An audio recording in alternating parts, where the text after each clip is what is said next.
दोस्तों, कैसे आप सभी। मैं उम्मीद करता हूँ आप सभी अच्छे स्वस्थ और मस्त होंगे। मैं जितेंद्र पटेल आप सभी का स्वागत करता हूँ अपने YouTube चैनल बेसिक अध्ययन सेंटर में। अभी हम क्लास 9 बायोलॉजी का पहला chapter fundamental unit of life, जीवन के आधारभूत इकाई, इसके बारे में डिस्कस कर रहा हूँ। हमने पिछले वीडियो में सेल ऑर्गेनेल्स वैक्यूल के बारे में अध्ययन किया था। आज हम दूसरा सेल ऑर्गेनेल्स एंडोप्लाज्मिक रेटिकुलम, अंतर्द्रव्य जालिका, इसके बारे में अध्ययन करेंगे। तो आइए देखते हैं एंडोप्लाज्मिक रेटिकुलम क्या होता है।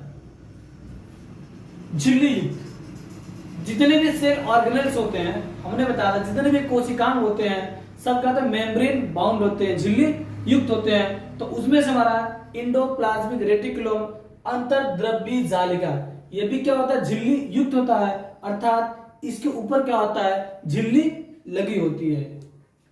झिल्ली युक्त नलिकाओं तथा सीट का एक बड़ा तंत्र होता है। जो हमारा एंडोप्लाज्मिक रेटिकुलम होता है क्या होता है, ये सीट बाय सीट एक दूसरे के पैरेलल क्या होते हैं, लगे होते हैं, या फिर ट्यूब नुमा संरचना होती है, जैसे कि फिगर में देख सकते हैं। हमारा क्या है, न्यूक्लियस हो गया। बाकी जो आउटर स्ट्रक्चर दिख रहा है ये वाला, ये हमारा क्या है, एंडोप्लाज्मिक रेटिकुलम है। तो इसमें जो टर्म्स है नलिकाओं तथा सीट का, ये देखिए ये ट्यूब में संरचना है ना, इसको ट्यूब्यूल या नलिका बोल रहे हैं इसी को।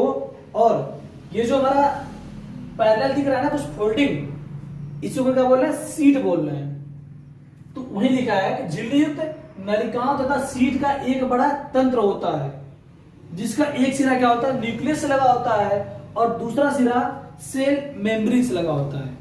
जैसे यदि हम किसी सेल की स्ट्रक्चर की बात करूं तो हमारा मिड में क्या होगा, न्यूक्लियस हो गया, केंद्र हो गया। तो इसका जो एक सिरा होता है या न्यूक्लियस से अटैच्ड होता है, लेकिन जो इसका दूसरा सिरा है इसके बाहर हमारा क्या होगा, सेल मेम्ब्रेन होगा ना। तो दूसरा सिरा किससे होता है, सेल मेम्ब्रेन से अटैच्ड होता है। ये इसमें लिखा होगा। यह एक प्रकार का प्लाज्मा झिल्ली तथा दूसरी तरफ केंद्रीय झिल्ली न्यूक्लियर मेम्ब्रेन से जुड़ा होता है। अभी हमने वही बताया कि एक तरफ न्यूक्लियर मेम्ब्रेन तथा दूसरी तरफ सेल मेम्ब्रेन क्या होता है, अटैच्ड होता है। ठीक है। और देखिए जो हमारा एंडोप्लाज्मिक रेटिकुलम होता है, अंतर्द्रव्य जालिका होती है, यह दो प्रकार की होती है। कौन कौन सा होता है, एक होता है आरईआर, दूसरा होता है एसईआर।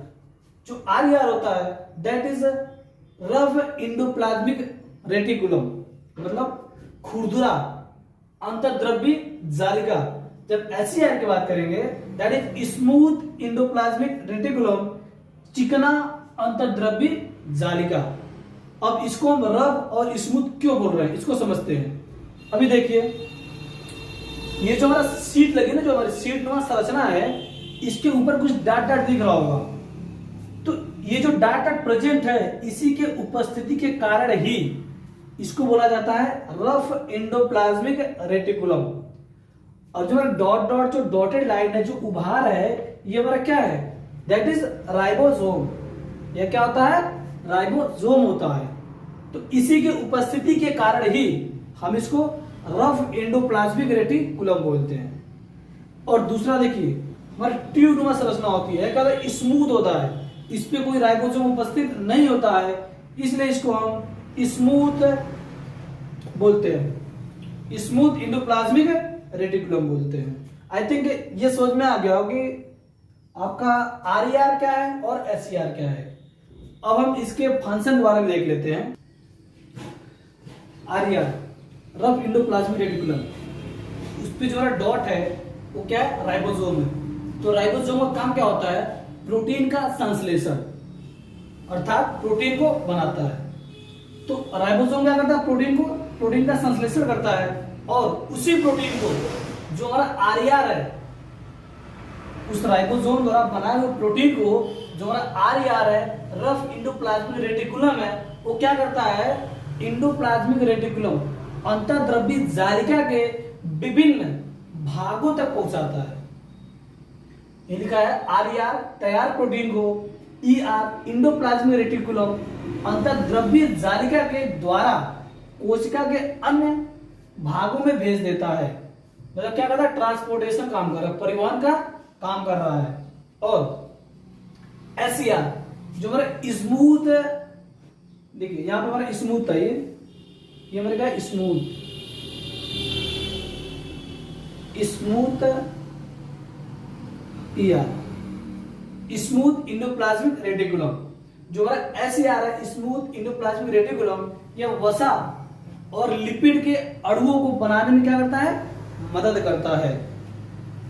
जो स्मूथ इंडोप्लाज्मिक रेटिकुलम जो SCR है, यह क्या करता है, वसा अथवा लिपिड के अणुओं को बनाने में मदद करता है। ER कोशिका द्रव के विभिन्न क्षेत्रों के मध्य तथा केंद्र के मध्य पदार्थों, मुख्य रूप से पदार्थ क्या हमारा प्रोटीन है, के परिवहन के लिए नलिका के रूप में कार्य करता है। देखिए अभी क्या था, जो हमारा एंडोप्लाज्मिक रेटिकुलम है, कोशिका द्रव यानी साइटोप्लाज्म, जो हमारा न्यूक्लियर मेम्ब्रेन और सेल मेम्ब्रेन के बीच में जो हमारा सब्सटेंस उपस्थित होता है, उसको हम बोलते हैं साइटोप्लाज्म यानी कोशिका द्रव्य। ये लिखा है जो हमारा ER है, इंडोप्लाज्मिक रेटिकुलम है, वह साइटोप्लाज्म के विभिन्न क्षेत्रों के मध्य तथा केंद्र के मध्य पदार्थों के परिवहन के लिए नलिका के रूप में कार्य करता है। जैसे में ये हमारा न्यूक्लियस हो गया और इसके बाहर हमारा क्या होगा, सेल मेम्ब्रेन होगा, तो इनके बीच में क्या, साइटोप्लाज्म होगा। तो जितने भी हमारे सेल ऑर्गेनेल्स हैं वो किसमें उपस्थित होते हैं, इसी साइटोप्लाज्म में ही उपस्थित होते हैं। तो यह क्या करता है, न्यूक्लियस और साइटोप्लाज्म के मध्य में पदार्थों, मुख्य रूप से प्रोटीन के परिवहन के लिए एक मार्ग के रूप में कार्य करता है, फिर एक नेटवर्क के रूप में कार्य करता है। यही पॉइंट यहाँ पे मेंशन है। ER कोशिका द्रव के विभिन्न क्षेत्रों के मध्य तथा केंद्र के मध्य पदार्थों के परिवहन के लिए नलिका के रूप में कार्य करता है। तो आई थिंक ये आपको 4 पॉइंट समझ में आ गया होगा। एक पॉइंट और देख लेते हैं। कशेरुकी जीवों में, कशेरुकी जीव मतलब जिसमें रीढ़ की हड्डी होती है, जैसे में इसमें क्या होता है कि यकृत कोशिकाओं में जो हमारे कशेरुकी जीव होते हैं उनमें क्या होता है, यकृत होता है। तो क्या होता है, यकृत कोशिकाओं में जो हमारा SCR होता है, स्मूथ इंडोप्लाज्मिक रेटिकुलम होता है, वह क्या करता है, टॉक्सिफाई, यानी यदि कोई विष है या दवा हो तो उसको टॉक्सिफाई करने में मदद करता है, या फिर उसके प्रभाव को कम करने में क्या करता है, मदद करता है। यही पॉइंट मेंशन है यहाँ पे। यकृत कोशिकाओं में SCR विष तथा दवा को निराविषीकरण यानी टॉक्सिफाई करने में महत्वपूर्ण भूमिका निभाता है। ठीक है, तो ये सेल ऑर्गेनेल्स है, इंडोप्लाज्मिक रेटिकुलम ER, इसके बारे में कंप्लीट हो गया है। अभी देख लीजिए, ये जो हमारा ER का स्ट्रक्चर है, जो हमारा ER का स्ट्रक्चर है, इसमें ये जो फोल्डिंग टाइप स्ट्रक्चर दिख रही है ना, ये वाली, और इस पे डॉटेड है, तो इसको हम क्या बोल रहे हैं, जो डॉटेड इसको राइबोसोम बोल रहे हैं, लेकिन ये जो हमारा फोल्डिंग टाइप स्ट्रक्चर दिख रहा है ना, इसको हम सिस्टर्नी बोलते हैं। क्या बोलते हैं, इसको याद रखिएगा पॉइंट को, इसको क्या बोलते हैं, जो हमारा फोल्ड है इसको हम सिस्टर्नी बोलते हैं। ठीक है, तो आई होप आपको बात समझ में आ गई होगी। रिवाइज करिएगा, तब तक धन्यवाद।